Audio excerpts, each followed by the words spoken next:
Cristo es Dios encarnado. Cristo se rebajó al nivel humano. El cuerpo de Cristo estuvo bajo las mismas influencias que nosotros tuvimos, aunque su naturaleza era la naturaleza de Adán. Cristo vino con la naturaleza de Adán. En teología llamamos eso de prelapsariano. Lapso es caída. Llamamos de prelapsariano. Cristo es el segundo Adán. Vino con la naturaleza de Adán para mostrar que Adán pudiera haber vivido sin pecado. Hoy día es muy común encontrar gente diciendo que Cristo vino con nuestra naturaleza pecaminosa. Y porque Cristo pudo vivir una vida sin pecado, usted y yo podemos aquí vivir una vida sin pecado, y eso no es bíblico. Eso no es bíblico. Nosotros viviremos una vida perfecta cuando Cristo venga y lo que es corruptible se revista de incorruptibilidad. Nosotros no creemos en la perfección o en la última generación sin pecado. No creemos en eso. La Biblia no enseña eso.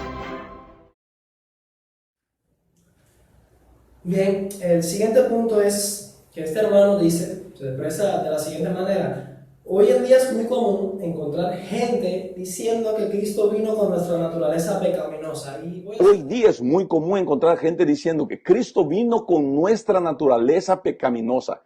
Hoy día es muy común encontrar gente diciendo que Cristo vino con nuestra naturaleza pecaminosa. Y voy a hacer una pausa aquí. Básicamente la idea que él quiere transmitir es que hay gente, se puede encontrar personas por ahí diciendo de que Cristo vino con nuestra naturaleza pecaminosa, y él continúa diciendo otras cosas. Ahora, quiero hacer una pausa porque lo que él quiere transmitir es que personas que enseñan esto están enseñando un error. O sea, este es el lado fanático, el lado negativo de la teología. Personas que creen esta y tal herejía. Pero yo quiero leerles algunas citas de la hermana White sobre este asunto, donde usted quizás, si no la escuchó antes, se sorprenderá que la misma hermana White decía literalmente o enseñó que Cristo tomó sobre sí nuestra naturaleza pecaminosa en esos mismos términos. Por ejemplo, en el Ministerio Médico, la página 237 y 238 dice, hablando de Jesús: Él tomó sobre su naturaleza sin pecado nuestra naturaleza pecaminosa, para saber cómo socorrer a los que son tentados. Ni nada más ni nada menos, así dice la cita. Tomó nuestra naturaleza pecaminosa. Otra cita, en la Review and Herald, 15 de diciembre de 1896, dice: Él descendió al nivel de los que Él deseaba salvar, y a quienes deseaba salvar no eran los descendientes caídos de Adán y Eva. O sea, somos nosotros los descendientes pecaminosos del Adán caído los que necesitamos de un Salvador. No era Adán antes de la caída el que tenía una naturaleza humana prelapsaria, el que necesitaba un Salvador, y él no descendió al nivel de Adán, descendió al nivel de los descendientes de Adán. En él, hablando de Jesús, continúa la cita, no había engaño ni pecado, siempre fue puro e incontaminado, y sin embargo tomó sobre sí nuestra naturaleza pecaminosa. Nuevamente, literalmente dice esto, que él tomó, hablando de Cristo, tomó sobre sí nuestra naturaleza pecaminosa. Más adelante dice, para poder relacionarse con la humanidad caída. ¿Cómo es posible entonces que este hermano se exprese de esa manera, como dando a entender que estas personas que enseñan que Cristo tomó nuestra naturaleza pecaminosa están erradas, que andan por ahí o se pueden encontrar por ahí, incluso dentro de nuestra iglesia, personas que enseñan tal cosa, pero no les hagan caso? Este es el mensaje que él quiere transmitir. Estos son los herejes, son los que están errados, son los que están equivocados en cuanto a este tema. Otra cita, por ejemplo, del joven instructor, 20 de diciembre del año 1900, dice lo siguiente. Hablando de Jesús, la hermana White explica que él tomó sobre su naturaleza, él tomó sobre sí la naturaleza humana caída y sufriente, degradada e impura por el pecado. Más adelante explica el porqué de esto. Porque al hacer eso, podía relacionarse con los pecaminosos y dolientes hijos e hijas de Adán. Más claro no la vas a encontrar. Y sin embargo, esto se quiere presentar hoy en día como un error. Es que ya no creemos en el espíritu de profecía. Bueno, no voy a argumentar mucho, pero de este mismo hermano, Rubén Bullón, se pueden encontrar videos donde es muy cuestionable lo que él dice y la manera en la que se expresa del espíritu de profecía. Básicamente, él denigra o rebaja y minimiza el don profético de la hermana Juan. Pero bueno, usted puede estudiar, investigar usted mismo sobre esto. Veamos el siguiente punto. Y porque Cristo pudo vivir una vida sin pecado, usted y yo podemos aquí vivir una vida sin pecado, y eso no es bíblico. Eso no es bíblico. Bueno, aquí ahora es cuando la cosa se pone grave realmente y bien problemática. Él dice, retomando, se expresa de la siguiente manera. Hoy en día es muy común encontrar gente diciendo que Cristo vino con nuestra naturaleza pecaminosa. Y porque Cristo pudo vivir una vida sin pecado, usted y yo podemos aquí vivir una vida sin pecado. Y eso no es bíblico. Eso no es bíblico. Él lo enfatiza 2 veces. Hoy día es muy común encontrar gente diciendo que Cristo vino con nuestra naturaleza pecaminosa. Y porque Cristo pudo vivir una vida sin pecado, usted y yo podemos aquí vivir una vida sin pecado, y eso no es bíblico. Eso no es bíblico. ¿Cómo hemos llegado a tal punto de considerar que vivir una vida sin pecado va contra la Biblia? Ahora somos los abogados del pecado y por consiguiente de su autor. Es la realidad de la consecuencia lógica de esta enseñanza. Aquí tenemos a los abogados del pecado, los defensores de una vida pecaminosa, diciendo que es imposible vivir una vida sin pecado. Porque como Cristo vivió sin pecado porque tenía la naturaleza prelapsaria, la de Adán antes de la caída, solo Adán y Cristo pudieron vivir sin pecado y Él no es nuestro ejemplo en este asunto. ¿Cómo pensar que podemos vivir una vida sin pecado? Pues estas personas dicen que esto no es bíblico.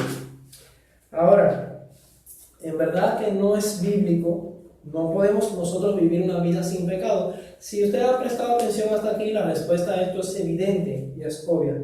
Pero veamos algunos textos de la Biblia que responden a esta pregunta con toda claridad. Por ejemplo, veamos en 1 de Juan capítulo 3. El hermano Rubén Bullón dice que esto no es bíblico. Pues dejemos que sea la Biblia quien le responda. 1 de Juan capítulo 3 versículos 1 al 10 dice lo siguiente.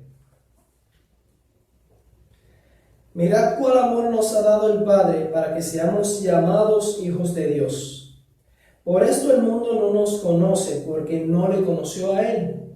Amados, ahora somos hijos de Dios, y aún no se ha manifestado lo que hemos de ser, pero sabemos que cuando Él se manifieste, seremos semejantes a Él, porque le veremos tal y como Él es. Y todo aquel que tiene esta esperanza, o sea, la esperanza de la segunda venida de Cristo, de ser semejante a Él, de encontrarse con Él, ¿qué hace? Se purifica a sí mismo, así como Él es puro. Pero ¿cómo pensar en llegar a ser tan puro como Jesús era de puro? Este sería uno de los pasajes que muchos teólogos imagino que arrancarían de la Biblia para hacerla cuadrar con su errada teología.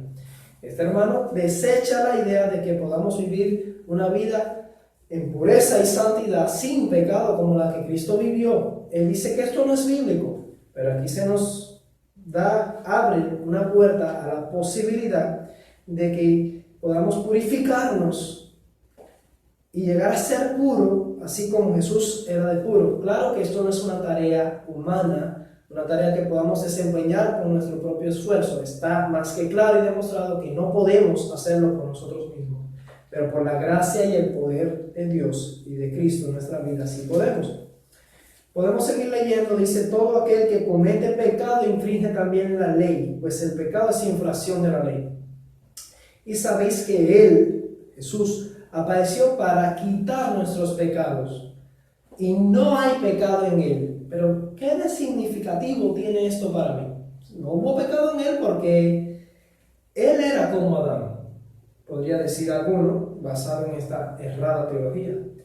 Pero cuando la Biblia nos enfatiza que no había pecado en Él, es una lesión, un mensaje, una predicación directa hacia nosotros, de que nosotros podemos ser como Él, podemos vivir esa vida sin pecado por su propio poder, por su ayuda y su influencia, su Santo Espíritu transformándonos desde adentro, transformando nuestra vida. Porque la Biblia nos enfatiza y nos dice reiteradas veces que no había pecado en Jesús.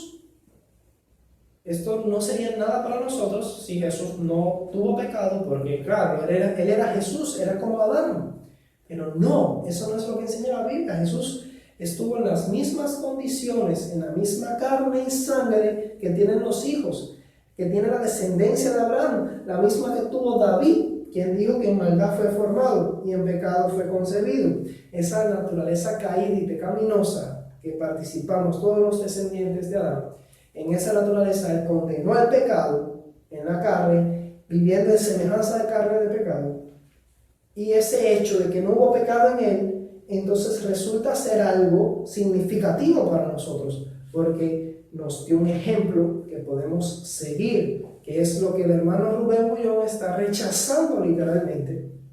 Dice el versículo 6, todo aquel que permanece en Él, ahí está el secreto en permanecer, ¿qué hace? No peca. Todo aquel que peca no le ha visto ni le ha conocido. Parece como que no estamos leyendo la Biblia. Hijitos, dice el versículo 7, nadie os engañe. Y vaya que este mensaje vale la pena hoy más que nunca. Y es importante que lo escuchemos. Y vamos a repetirlo. Nadie os engañe. Nadie te engañe. Hay muchos motivos para prestar atención a este mensaje. El que hace justicia es justo como Él es justo. Podemos ser justos, tan justos como lo era Jesús. El que practica el pecado es del diablo, porque el diablo peca desde el principio. Por eso digo que estas personas son los defensores del diablo, los abogados del diablo y los abogados del pecado, porque se esfuerzan por desarrollar una teología que haga permisible el pecado. Para esto apareció el Hijo de Dios, para deshacer las obras del diablo.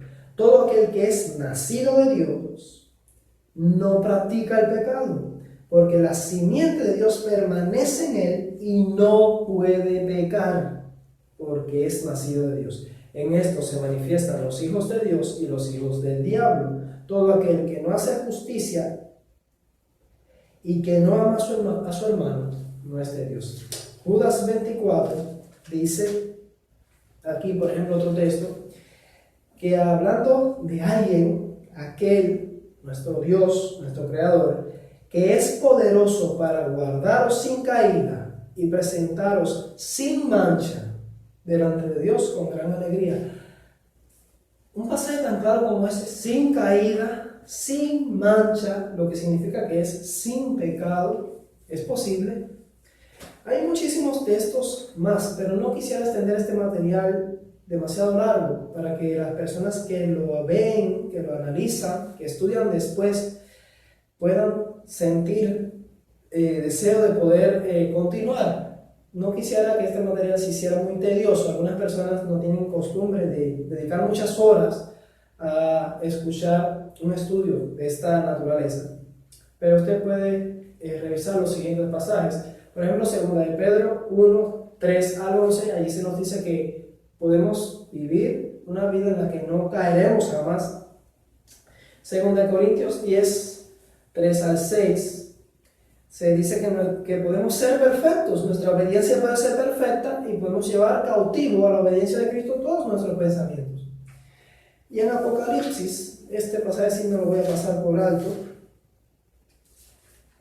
Apocalipsis capítulo 3, versículo 21, aunque en realidad en el capítulo 2, versículos 7, el 11, el 17, el 26, y aún en el capítulo 3, versículos 5, 11, y el que vamos a leer el 21, se nos exhorta a vencer.